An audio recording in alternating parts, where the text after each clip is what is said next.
ಹರೇ ಶ್ರೀನಿವಾಸ. ಅಷ್ಟಾಂಗ ಯೋಗ ರಸಪ್ರಶ್ನೆ ರಥೋತ್ಸವ ಕಾರ್ಯಕ್ರಮಕ್ಕೆ ತಮಗೆ ಸ್ವಾಗತ. ತಮ್ಮ ಹೆಸರು ಹೇಳಿ ಜೋರಾಗಿ. ಅನ್ನಪೂರ್ಣ ನಾಗರಾಜ್. ಜೋರಾಗಿ. ಅನ್ನಪೂರ್ಣ ನಾಗರಾಜ್. ಅನ್ನಪೂರ್ಣ ನಾಗರಾಜು. ತಾವು ಇರೋದೆಲ್ಲಿ ಎಲ್ಲ ಹೇಳಿದ್ರಿ ತಾವು? ಎಲ್ಲಿ? ಉತ್ತರಳ್ಳಿರೋದು. ಉತ್ತರಳ್ಳಿಲಿ. ಅಂದರೆ ಭಜನೆಗೆ ಇಲ್ಲಿಗೆ ಬರ್ತೀನಿ. ಭಜನೆಗೂ ಬರ್ತಾ ಇರ್ತೀರಿ ಅಲ್ವಾ? ಇಲ್ಲಿ ಚಂದ್ರಿಕಾ ಭಜನೆ ಮಾಡ್ತೀನಿ. ನಮಗೆ ಮೊದಲನೇ ಪ್ರಶ್ನೆ, ಹನುಮನ ಮತವು ಯಾರ ಮತವಾಗಿರುತ್ತದೆ? ಹನುಮನ ಮತವು ಯಾರ ಮತವಾಗಿರುತ್ತದೆ? ಹನುಮನ ಮತವು ಹರಿಯ ಮತವಾಗಿ. ಸಿಂಪಲ್. ಸರಿಯಾದ ಉತ್ತರ. ಹನುಮನ ಮತವೇ ಹರಿಯ ಮತ. ಹನುಮನ ಮತವೇ ಹರಿಯ ಮತ. ಹರಿಯ ಮತವು ಹನುಮನ ಮತವು. ಹನುಮನ ಮತವೇ ಹರಿಯ ಮತ. ಹನುಮನ ನಂಬಿದ ವಿಭೀಷಣ ಗೆದ್ದ. ಹನುಮನ ನಂಬಿದ ವಿಭೀಷಣ ಗೆದ್ದ. ಹನುಮನ ನಂಬದ ವಾಲಿಯು ಬಿದ್ದ. ಹನುಮನ ನಂಬದ ವಾಲಿಯು ಬಿದ್ದ. ಹನುಮನ ಮತವೇ ಹರಿಯ ಮತ. ಹರಿಯ ಮತವೇ ಹನುಮನ ಮತವು. ಹನುಮನ ಮತವೇ ಹರಿಯ ಮತ. ಇನ್ನು ತಮಗೆ ಎರಡನೇ ಪ್ರಶ್ನೆ, ಅವರವರ ಸಂತೋಷ ಅವರವರಿಗಿರಲಿ, ನನಗೆ ನಿನ್ನಲ್ಲಿ ಸಂತೋಷ ಎಂದು ಹೇಳಿರುವ ದಾಸರು ಯಾರು? ರಂಗವಿಠಲ ಅಂಕಿತವುಳ್ಳ ಶ್ರೀಪಾದರಾಜರು. ರಂಗವಿಠಲ ಅಂಕಿತವುಳ್ಳ ಶ್ರೀಪಾದರಾಜ. ಸರಿಯಾದ ಉತ್ತರ. ಅವರವರ ಸಂತೋಷ ಅವರವರಿಗಿರಲಿ, ನನಗೆ ನಿನ್ನಲ್ಲಿ ಸಂತೋಷ ಅಂತ ರಂಗವಿಠಲ ಅಂಕಿತವುಳ್ಳಂಥ ಶ್ರೀಪಾದರಾಜರು ಹೇಳಿದಂಥ ಈಗ ಹೇಳ್ತಾರೆ. ಮನೆಯಿಂದ ಸಂತೋಷ ಕೆಲವರಿಗೆ ಲೋಕದಳು, ತನಯರಿಂ ಸಂತೋಷ ಕೆಲವರಿಗೆ ಲೋಕದಳು, ಅವರಿವರ ಸಂತೋಷ ಎಂತಿರಲಿ. ಆಮೇಲೆ ಧನದಿಂದ ಸಂತೋಷ ಕೆಲವರಿಗೆ ಲೋಕದಳು, ಅವರವರಿ ಸಂತೋಷ ಅವರವರಿಗಿರಲಿ ಅಂತ ಹೇಳ್ಬಿಟ್ಟು ಅಲ್ವಾ? ನನಗೆ ನಿನ್ನಲ್ಲಿ ಸಂತೋಷ. ಇನ್ನು ಮೂರನೇ ಪ್ರಶ್ನೆ ತಮಗೆ, ಸುಷುಮ್ನ ನಾಡಿಯ ದ್ವಾರವನ್ನು ಯಾರು ಮುಚ್ಚಿರುತ್ತಾರೆ? ಸುಷುಮ್ನ ನಾಡಿಯ ದ್ವಾರವನ್ನು ಯಾರು ಮುಚ್ಚಿರುತ್ತಾರೆ? ಕುಂಡಲಿ ಎಂಬ ನಾಗ ಸರ್ಪವು ಕುಂಡಲಿನಿ. ಜೋರಾಗಿ ಹೇಳಬೇಕು. ಕುಂಡಲಿನಿ ಎಂಬ ನಾಗಸರ್ಪವು ತಲೆ ಕೆಳಗಾಗಿ ದ್ವಾರವನ್ನು ಮುಚ್ಚಿರುತ್ತದೆ. ಅಂದರೆ ಇಲ್ಲಿ ಕುಂಡಲಿನಿ ಸರ್ಪವು ವಾಸುಕಿ ತಲೆ ಕೆಳಗೆ ಮಾಡಿ ಕುಂಡಲಿನಿ ದ್ವಾರವನ್ನು ಮುಚ್ಚಿರುತ್ತದೆ. ಸರಿಯಾದ ಉತ್ತರ. ಅವಾಗ ಏನಂದ್ರೆ ನೋಡ್ರಿ, 3 ಸುತ್ತಿನ ವಾಸುಕಿ ಅಲ್ಲಿ ಕೆಳಮುಖ ಮಾಡಿ ಮಲಗಿಹನೋ ವಿಷಯ ಸುಖದಿ.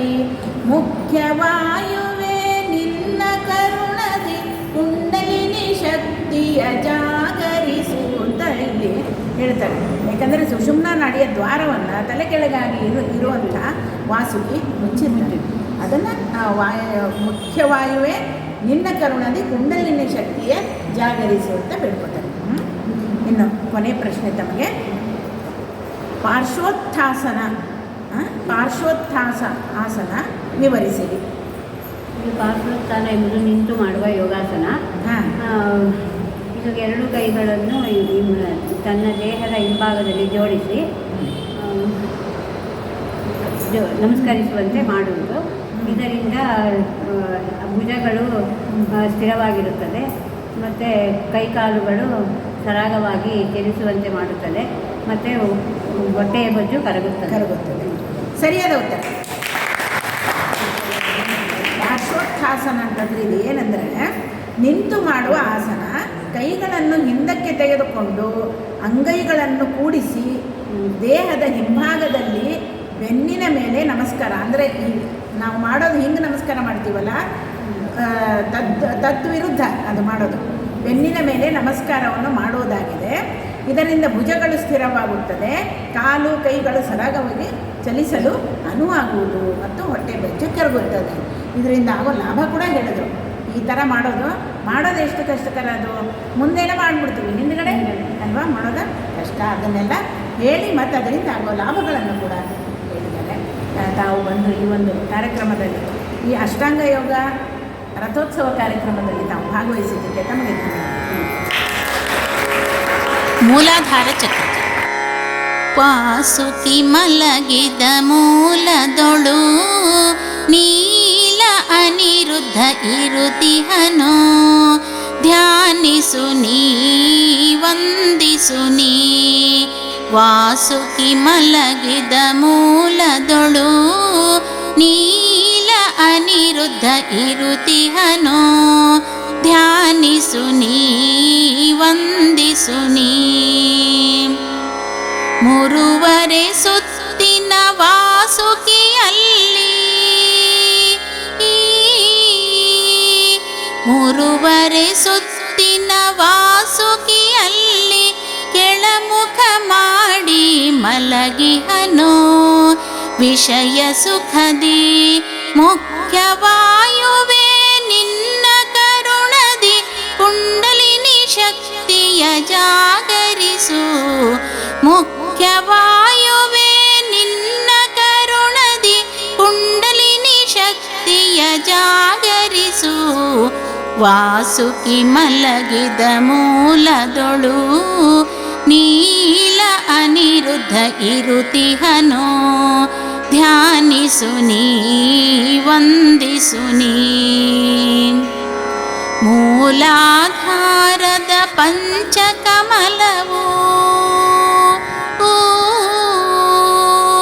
ಮೂಲಾಧಾರದ ಪಂಚಕಮಲವು ಚತುರ್ದಳ ನೋಡಲು ಅತಿ ಮಧುರ. ಅರಳಿಸು ನೀ